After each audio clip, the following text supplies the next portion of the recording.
Maingay na naman ang usapin sa rematch ni na dating Senador Manny Pacquiao at undefeated American boxer Floyd Mayweather Jr. Ano naman kaya ang masasabi ng isang combat sports analyst hinggil dito? Alamin natin sa report ni Rafael Bandairel.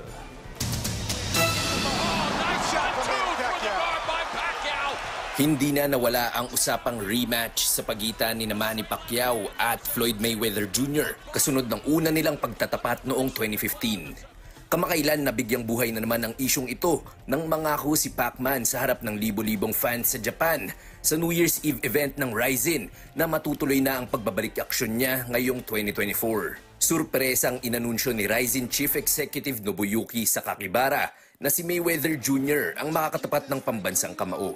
Natural na ikinatuwa ng boxing fans ang balitang ito. Pero babala ni Filipino combat sports analyst Nisi Icasiano. Nothing is set in stone. Bakit? The same with DKU, the DKU exhibition match. It was, I believe it was scheduled for before 2022 ends. Unti-unti siyang na-move until December. Hanggang move siya ng December to 2022 if I'm not mistaken. Ganon din itong plano. Exhibition fight between Buakaw and Senator Manny Pacquiao. Unti-unti na naman na-move. So hindi natin talaga alam, hindi tiyak kung talaga matutuloy. Again, because this is an exhibition fight. This is not your ordinary professional boxing bout. Sigurado si Icasiano na marami pa ring interesadong makapanood ng bakbakang ito.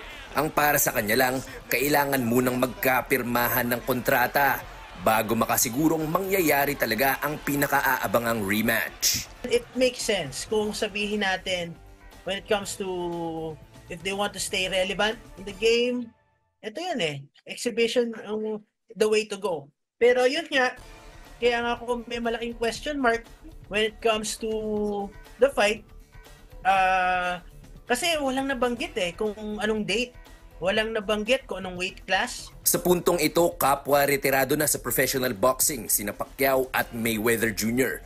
Huling namataan sa ring si Pacquiao sa isang exhibition bout kontra kay South Korean YouTuber DKU noong Disyembre ng nakaraang taon. Habang si Pretty Boy Floyd naman, nilabanan si John Gotti III noong April 2023 sa isang exhibition match din.